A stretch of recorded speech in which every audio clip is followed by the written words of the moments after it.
İzminize gel dediniz, geldim işte. Tatlı canını sen bize ver dediniz, verdim işte. Tatlı canını sen bize ver dediniz, verdim işte.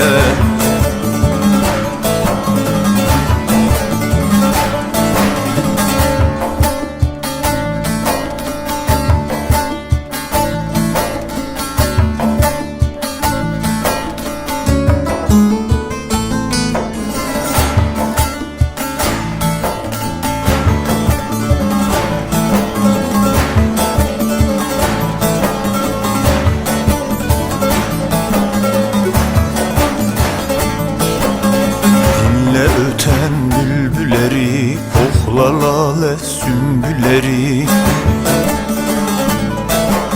Bahçenizdeki gülleri der dediniz, derdim işte.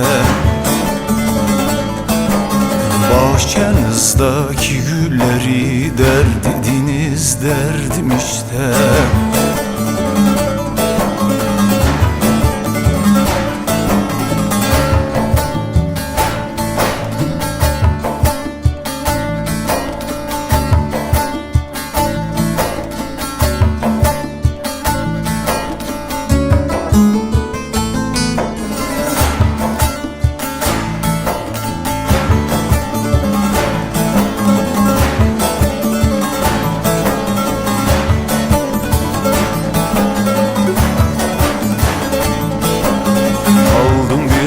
Aba bir hırka, onu da soyundum hakka.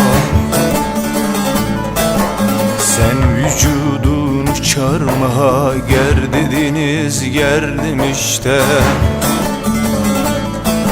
Sen vücudunu çarmıha ger dediniz, gerdim işte.